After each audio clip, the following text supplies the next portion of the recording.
دا تور او سپین عکسونه د جاپان دي، خو دا حالت یو ځل بیا تکراریږي، مګر په جاپان کې نه بلکې په افغانستان کې.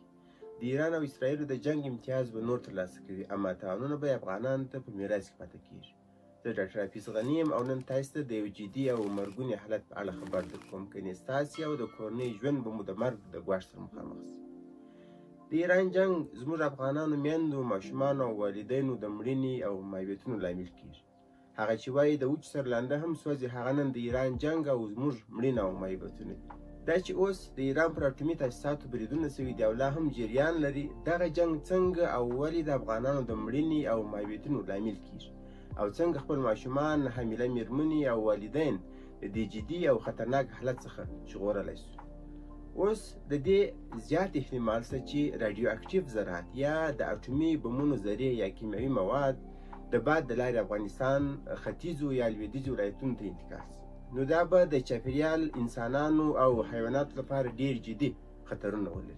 دا چې اټومي ذرات یا مواد څه شي دي، کوم مشکلات رامنځته کوي، څنګه انتقالیږي، انسانان څنګه مصابوي، مخنیوی څنګه کولی شو، اوس به ورباندې خبرې وکړو. تر ټولو مخکې به راډیو اکټیو مواد یا اټومي مواد وپېژنو چې اټومي ذرات څه شي دي. اټومي ذرات لکه پلاټینیم 219 او یورانیم 215 دغه دوه د اټومي وسلو اساسي واحدونه دي چې د اټوم بم په جوړښت کې اساسي رول لري، او دغه اټومي مواد د اټومي چاودنې یا لیک کېدلو له امله هوا ته خپرېږي او چاپیریال، انسانان او حیوانات متاثره کوي. اوس به راسو پر دې به خبرې وکړو چې اټومي ذرات د ایران څخه افغانستان ته څنګه انتقالیږي. اټومي ذرات کېدلی شي چې د باد او دوړو په واسطه باندې کیلومترونه مزل وکړي او له ایران څخه افغانستان ته راسي، چې په دې کښې بیا نو د باد جهت، موسم او فاصله مهم رول لري. او بل کله چې د ایران څخه خوراکي او غیر خوراکي مواد افغانستان ته راځي، که چیرې دغه مواد په اټومي ذراتو ککړ وي، کولی شي چې خلک منتن کړي او په مربوطه مشکلاتو باندې افغانان مساوي کړي. اوس پر دې خبرې وکړو چې دغه اټومي ذرات څنګه زموږ وجود ته داخلیږي، تر څو موږ یې د مخنیوي په لاره باندې پوه شو. عموما د اټومي چاودنې یا لیکیدنې وروسته چې اټومي مواد په فضا کې خپاره سي، نو دغه مضر او وژونکي ذرات پر خاوره باندې، پر اوبو باندې، خوراکي موادو باندې، بوټو باندې او انسانانو باندې کښېني. د انسان او حیوان وجود ته د پوست د لارې څخه، د خوړو د لارې څخه او هم د تنفس د لارې څخه داخلیږي. اوس به پر دې خبرې وکړو چې د ایراني اټومي ذراتو اثرات پر افغان وګړو په ځانګړي ډول ماشومانو باندې، په میندو باندې او ځوان نجونو، زړو خلکو باندې څه شي دي او کوم مشکلات رامنځته کولی شي. دا چې اټومي مواد په احتمالي شکل د جاغور د سرطان لامل کیږي، د وینې د سرطان لامل کیږي، د هډوکو د سرطان لامل کیږي، د سږو د سرطان لامل کیږي، د بې اولادي او تناسلي سیستم د مشکلاتو سبب کیږي، او ورسره همزمانه د سالنډي، خستګي او پوستکي خرابوالي لامل کېدلی شي.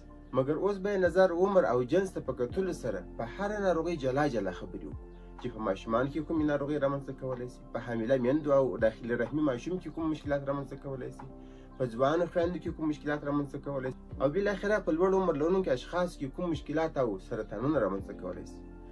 لومړی به پر ماشومانو باندې د اټومي ذرات تاثیرات بیان کړو. د ماشومانو ډي ان اې ته زیان رسوي، د حجرو وده ګډوډېږي، سرطان رامنځته کولی شي او په ماشومانو کې د دماغي تاخر سبب کېږي. هغه که ماشوم د مور په رحم کې وي او که هم ماشوم د تولد شوی وي، په دواړو حالتو کې د ماشوم دماغي حالات، قوت او ځیرکتیا متاثره کولی شي. او خو ماشومانو کې ځینې نور مشکلات هم رامنځته کولی شي، کوم چې تاسې وینئ، لکه د ملا د تیر مشکلات، د لاسو او د پښو مشکلات، د مخ بې نظمیانې لکه د شونډو او تالو چاکونه او داسې نور زیات مشکلات په ماشومانو کې رامنځته کولی شي. دوهم به پر حامله میندو باندې د اټومي مضر ذراتو د زیان په اړه باندې خبرې وکړو. که چیرې یوه میرمن حمل ولري، نو اټومي ذرات د میرمنې په رحم کې د ماشوم حجروي وده متاثره کوي، چې د ولادي عیبونو باعث کېږي، چې پکې د ماشوم د هډوکي، مغزه، زړه، سترګې، سږي او د وجود هره برخه خرابېدلی شي. د سکت یعنې د ماشوم د نقصانېدون لامل کېدلی شي او داسې نورې زیاتې مختلف ناروغۍ رامنځته کولی شي. په درېیم قدم کې به پر دې خبرې وکړو چې اټومي ذرات په ځوانو خویندو کې کوم مشکلات رامنځته کولی شي. په ځوانو خویندو کې د تولیدي سیستم اختلال رامنځته کوي. دا په دې معنی چې دغه نجونې چې د اټومي ذراتو سره مخامخ دي، کېدلی شي چې په آینده کې حمل وانخلي، او دا هم امکان لري چې د تخمې د جوړېدو په کیفیت کې هم مشکلات رامنځته کړي. د دې باوجود امکان د دې شته چې میرمنې د سینو او یا هم د رحم په سرطانو باندې اخته شي. او پاتې سو د زاړه عمر لرونکي اشخاص او یا هم زموږ او تاسې والدین.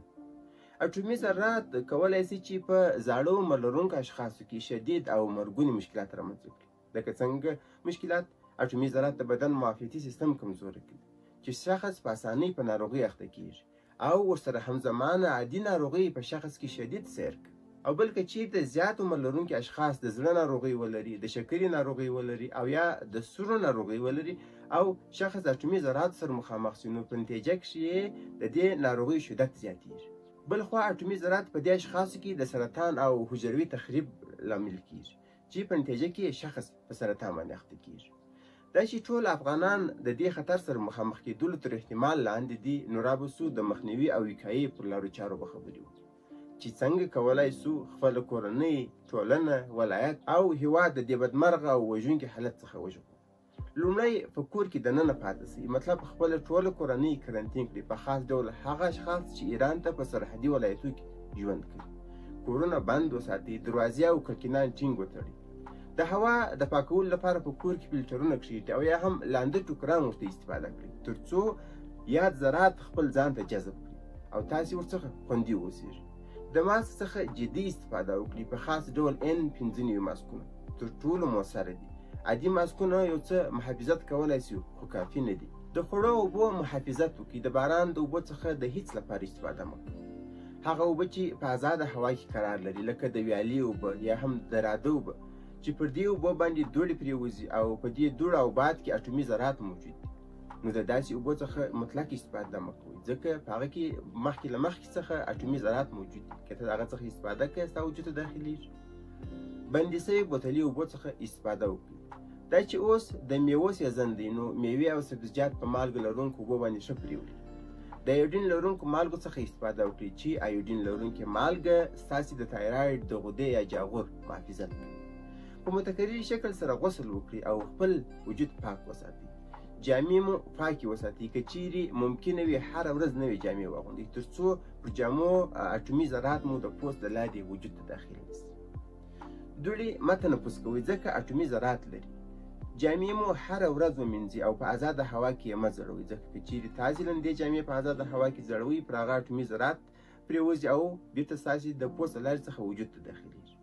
خپله کورنۍ او دوستان مو د مستقیم او یا هم غیر مستقیمې لارې په یادو سپارښتونو او خطرونو باندې وپوهوئ تر څو زموږ مظلوم او بېګناه ولس د پردي جنګ ښکار نه شي. که څه هم دا وضعیت احتمالي دی خو خطر یې جدي ګڼل کېږي.